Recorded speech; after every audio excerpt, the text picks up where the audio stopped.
мына коронавирус эмнеге пайда болуп атат дегенде мындай экен. Ошо ар бир адамдын миссиясы бардай көрсө ар бир организмдин дагы бул дүйнөгө келген миссиясы бар. Мисалга мынтет го, кыргызда таш боор адам экен дейт го. Таш боор экен дейт. Ал боору оорубайт деген сөздө бирөөгө мындай мээрими төгүлбөйт деген адам. Же болбосо мынтет, мен боорум ооруду таңдын көргөрү дейт го. Ошол боор мисалга могу табиятка, адамзатка мээрим төгүп турсаң, жанагы гепатит деген оорулар болбойт экен. Мына азыркы адам тырышып алды, кысылып алды, кыжаалат болду, ошон үчүн сырыс печени дейбизби, же болбосо гепатиттин түрлөрү көп, кыскасы боору ууланып кетип атат. Көрдүңүзбү мына, мээрим төгүңүз, келиңиз. Мына абага найразың жокко, кел мээрим төг. Сууга найразың жокко, башка элге найразың болсо мээрим төг. Мына жакшынакай кыргыздын. Мен мына кыргызды улуу деп келдим, анан мен жалган айтып атамбы деп ойлосом, жок, чын айтып атам. Себеби кыргыз чын эле улуу дүйнөдөн келген, улуу энергиянын ээси.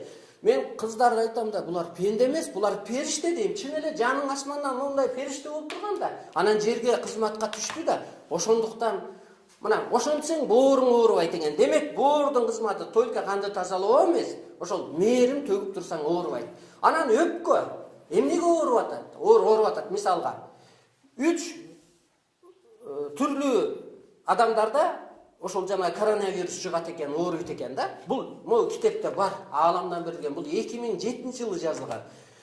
Биринчи, техника менен өнүккөн мамлекеттерде боору ооруйт. То есть өпкө ооруйт дейт да. Ар кандай жанагы ааламдан берилген оорулар пайда болот дейт. Эмнеге дегенде, сиздин болгон убактыңыз техникага кетип калат экен, же оюн ойнойсузбу, же майдан жасасызбы дагы, телоңуз өспөй калат экен. Тело ааламдын ролун аткарбай калганда, ошол мына Кореяда ошол оору пайда болуп атат, Японияда ошол оору пайда болуп атат.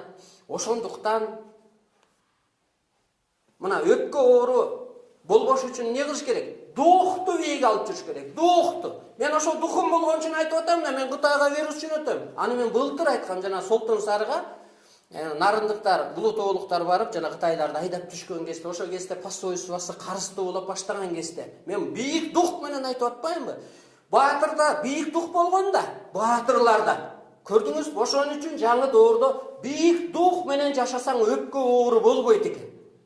Кимдер ооруйт экен? Техникага байланып калган адамдар, техника менен өнүккөн мамлекеттер ооруйт экен. Анан экинчи, дин менен, дин. Мисалга, дин рамкага түшүп калат да, ал эч качан жаратуучулукка өтпөйт. Адам кудай боло албайт, алар берчи, сактачы деп эле сыйына берет. Мисалга, мына ошого далил болду.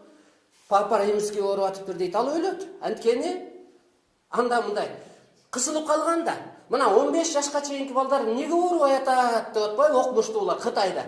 Эмнеге өлбөй атат? Биринчи оор кимге жугуш керек? Өспүрүмгө жугат го, жана баланы кокуя, нара калбас, састуу болуп калбасын деп. Эмнеге оорубай атат 15 жашка чейинки дегенде, аларда эмоция жок. Алар күлүп жайнап жүрөт, аларда жаман ой жок. Көрдүңүзбү, кыргызда ошол сыпат болгон. Табиятка да мээрим төккөн, жамандыкты бөлүшө калган. Анан диндегилер ооруп баштайт. Мисалга, Кореядагылар деле эмне болуптур? Жана сектант ооруп баштаптыр, сектадагылар ооруп баштаптыр.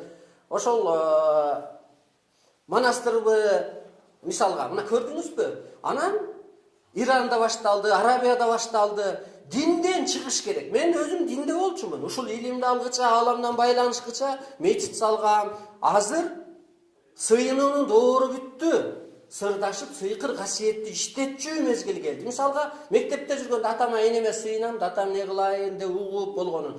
Кийин 2 балалуу, 5 балалуу болгондо, деңгээлим жеткенде атам менен сырдашып калам да, ошол сыяктуу азыр аалам менен адамзат мына китептер аркылуу сырдашып туруп, сыйкыр касиетин иштетчү мезгил келди. Сыйкыр касиетти кыргыз иштетип келген. Менин колум эмес, умайнем колу деп туруп эле жүрөк көтөрүп койгон, мисалга, төлгө таш тартып койгон.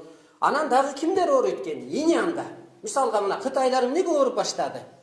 Дагы башка улуттар эмнеге ооруп атат дегенде, алар мисал канализациядан май жасаса, канализациядан спирт жасаса, мисалга, курсак үчүн эле ошол жылаан сатабы, майда жасата, ушуга эле түшүп калса, анан жанагы байлардын, бийликтегилердин ооруп атканы ошол. Ошондуктан ар бир организм чоң кызматка буйрулуп келген экен, ошо чоң кызматын аткарыш керек. То есть анатомия астрологиянын ролун аткара алат, аткарыш керек. Ошон үчүн мына мен өзүмдү санайм, менин геним жетилген, менин кара куш мээм ишке түшкөн, ошондуктан мен табиятты бейишке айлантып койгом. Азыр адамдын материясына муктаж болуп атат аалам.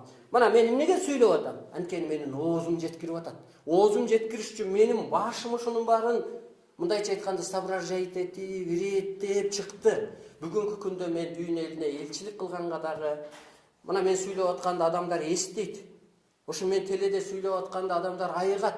Себеби энергия носительдер бүгүнкү күнгө чейин болгон. Анан Кыргыздан Кудай чыгат, Кытайдан Кудай чыкпайт. Себеби кыргыз жана теңирчи деп айтылгандай, теңирдин Кудайдын сыпаты бул Кыргызда болгон.